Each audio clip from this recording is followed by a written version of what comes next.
Welcome back to the deep dive. We're pushing forward with our necessary crawl through the MPEP, the Manual of Patent Examining Procedure. We're still in Chapter 1400, which, as you know, covers the correction of patents. That's right.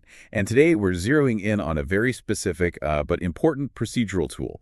That's MPEP Section 1452, titled Request for Continued Examination of Reissue Application. So our mission really is to understand when you can use an RCE, that's the request for continued examination, in a reissue context, and maybe more importantly, how it interacts with things like the patent's original timeline and what happens when a reexamination pops up. It's about those tricky intersections.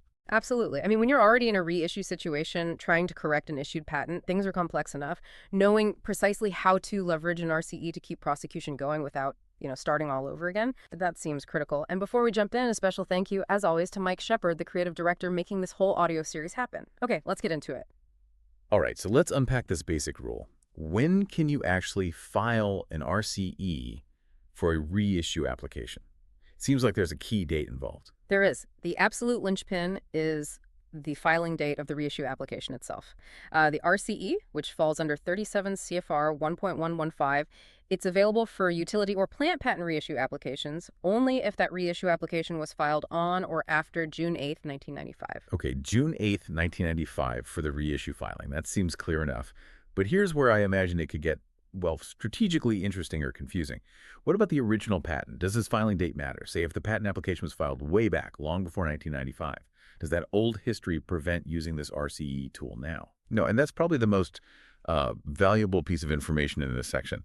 The RCE is available even if the original patent application, the one that led to the patent you're now reissuing, was filed before June 8th, 1995. It's kind of like, think of it this way. Filing the reissue after that 95 date gives that older patent access to this more modern procedural tool. Huh. So just to make that concrete for you listening, imagine you have a patent that originally stemmed from an application filed back in, say, 1991, but you only filed the reissue application to correct it in maybe 2005. You're saying they still get to use an RCE if prosecution hits a wall? Precisely. Yeah, it's almost like a retroactive procedural benefit, you could say. The RCE lets that applicant keep the dialogue going, submit new arguments, tweak claims, add information, all within that same reissue application file. They avoid having to, abandon the current reissue and file a whole new continuation just to keep arguing.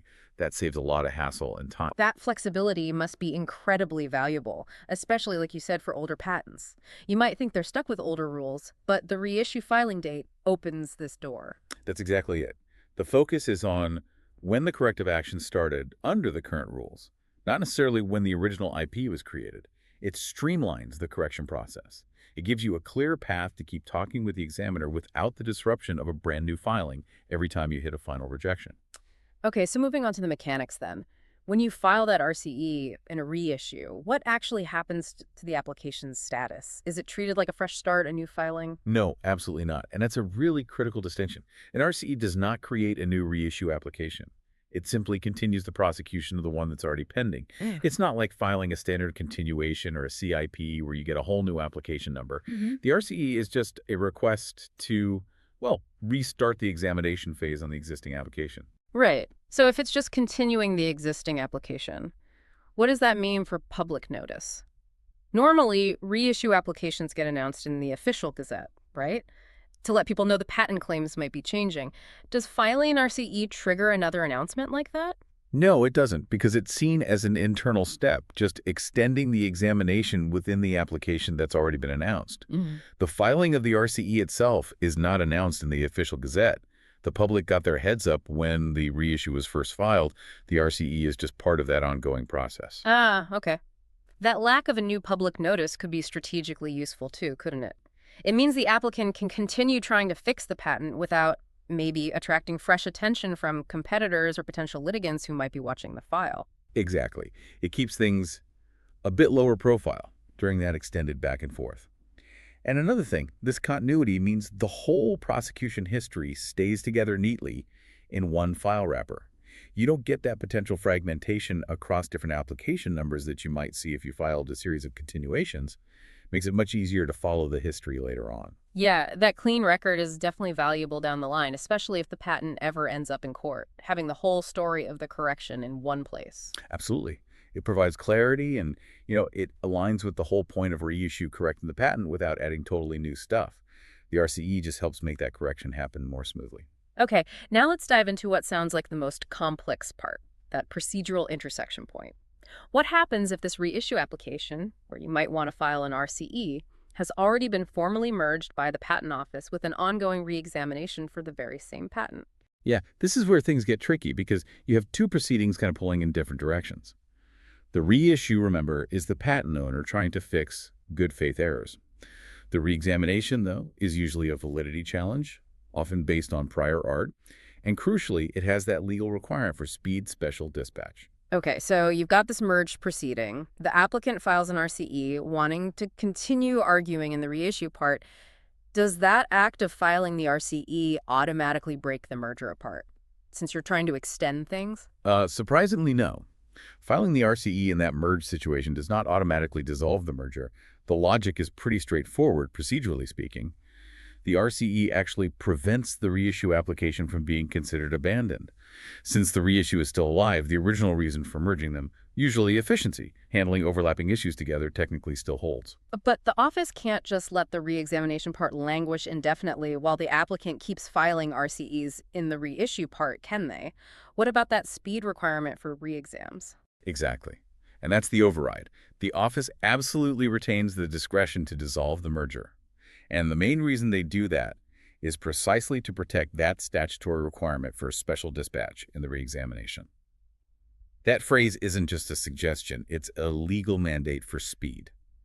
So that legal urgency for the reexamination basically acts as a trump card, doesn't it? The applicant's desire for continuity via the RCE might have to give way to the public interest in getting that validity challenge resolved quickly. That's right. The office has to weigh whether keeping them merged is actually slowing down the reexamination inappropriately.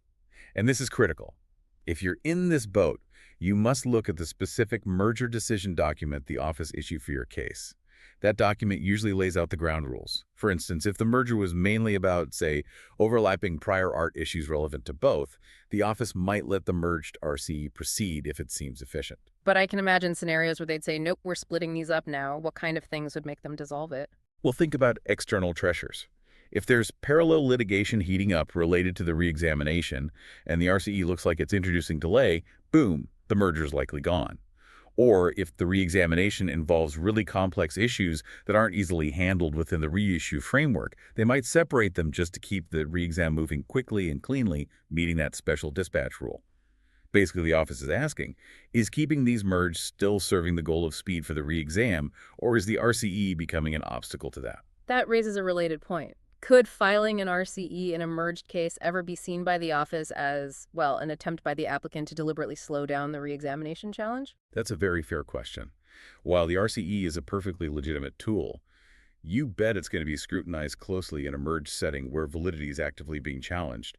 The office will look at what's being submitted with the RCE. Is it genuinely moving prosecution forward? Or is it just, re-arguing old points or adding minor tweaks mainly to buy time?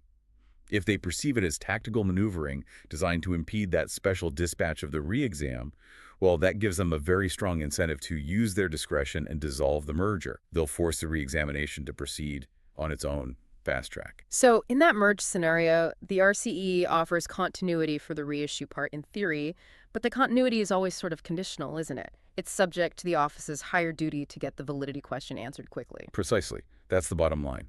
The reissue gets continuity, the reexam gets urgency, and when they conflict in a merged case, urgency often wins out. Hashtag tag outro. Okay, so wrapping this up, what really stands out is on one hand, this surprising flexibility of the RCE. It lets you use modern procedures even on older patents via reissue. But on the other hand, especially when reexamination enters the picture, that continuity bumps up against this hard requirement for speed. Yeah, and if you connect that to the bigger picture of patent law, it really highlights a fundamental tension, doesn't it? The system wants to allow patent owners a fair chance to correct genuine errors through reissue, using tools like the RCE. But the public also has a strong interest in resolving challenges to patent validity quickly and decisively, especially through reexamination.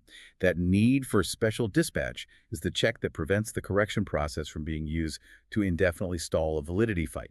It's a balancing act. Right. And before we sign off, we absolutely need to provide the standard but very important disclaimer. Yes.